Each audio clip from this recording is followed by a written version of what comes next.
পুরাতন pay scale প্রস্তাবনা বাতিল, নতুন রিপোর্ট তৈরির নির্দেশ, তারেক রহমান গঠন করলেন ৯ সদস্য কমিটি। তো দর্শক, নবম পে স্কেলের আজকের সবচেয়ে বড় গুরুত্বপূর্ণ নিউজটি শেষ পর্যন্ত দেখুন এবং শুরুতেই চ্যানেলটি সাবস্ক্রাইব করে রাখুন পরবর্তীতে নবম পে স্কেল বাস্তবায়ন সংক্রান্ত সকল আপডেট সবার আগে পেতে। তো দর্শক, নতুন নির্বাচিত প্রধানমন্ত্রী অফিসে অনুষ্ঠিত এক গুরুত্বপূর্ণ ও সংক্ষিপ্ত সভায় দেশের সরকারি চাকরিজীবীদের বেতন কাঠামো পুনর্মূল্যায়নের বিষয়টি নিয়ে নানামুখী আলোচনা হয়। বৈঠকে সভাপতিত্ব করেন বিএনপি নির্বাচিত প্রধানমন্ত্রী তারেক রহমান।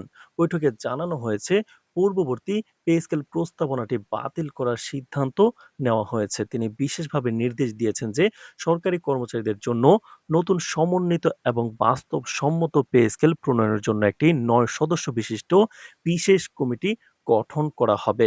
তারেক রহমান বৈঠকে বলেন, আমরা চাই সরকারি কর্মচারীরা তাদের যোগ্যতার প্রতি সঠিক মূল্যায়ন পান।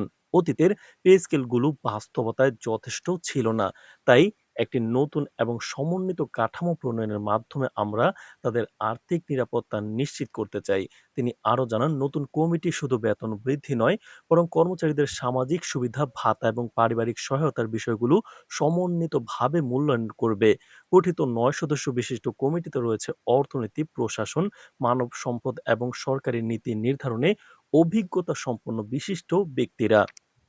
কমিটির দায়িত্ব হবে দেশের অর্থনৈতিক পরিস্থিতি, সরকারি কর্মচারীদের বর্তমান বেতন কাঠামো, বাজেট সীমাবদ্ধতা এবং সামাজিক বাস্তবতা বিবেচনা করে নতুন পে স্কেল প্রস্তাবনা তৈরি করা। সূত্র জানায়, কমিটি আগামী কয়েক সপ্তাহের মধ্যে বিস্তারিত রিপোর্ট সরকারের কাছে জমা দেবে। তো দর্শক, ভিডিওটির এই মুহূর্ত পর্যন্ত যারা দেখছেন চ্যানেলটি সাবস্ক্রাইব করে রাখুন, পরবর্তীতে নবম পে স্কেল বাস্তবায়ন সংক্রান্ত সকল আপডেট সবার আগে আপনার কাছে পৌঁছে দিব।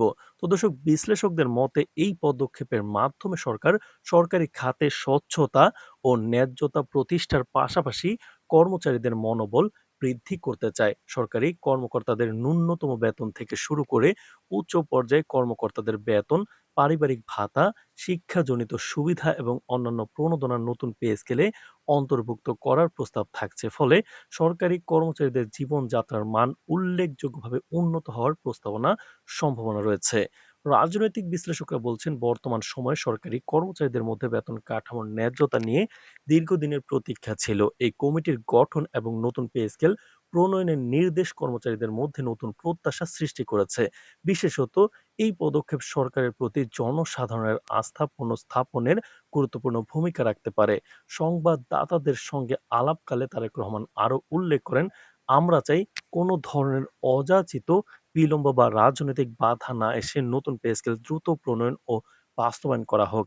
এটি শুধু সরকারি কর্মচারীদের জন্য নয়, দেশের অর্থনৈতিক স্থিতিশীলতার জন্য গুরুত্বপূর্ণ। তিনি আশা প্রকাশ করেন যে নতুন পে স্কেল প্রণয়নের ফলে কর্মচারীরা তাদের যোগ্যতা অনুযায়ী বেতন পাবেন এবং সরকারি চাকরির প্রতি আকর্ষণ আরও বৃদ্ধি পাবে। তো দর্শক, পরবর্তী মাসে এই নতুন পে স্কেল সরকারি গ্যাজেটে প্রকাশিত হবে এবং প্রকাশিত হওয়ার সঙ্গে সঙ্গে কার্যকর হবে। ফলে সরকারি খাতে স্বচ্ছতা, ন্যায্যতা এবং কর্মচারীদের আর্থিক নিরাপত্তা নিশ্চিত হবে।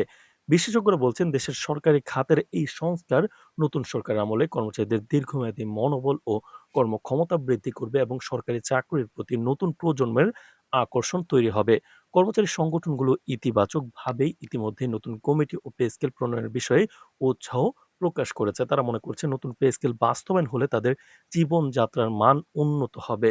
তো দর্শক, নবম পে স্কেল নিয়ে নতুন সরকারের পদক্ষেপগুলো আশান্য জাগিয়া। তো দর্শক, নবম পে স্কেল বাস্তবায়ন সংক্রান্ত সকল আপডেট পেতে চ্যানেলটি সাবস্ক্রাইব করে রাখুন। আজ এ পর্যন্তই। ধন্যবাদ।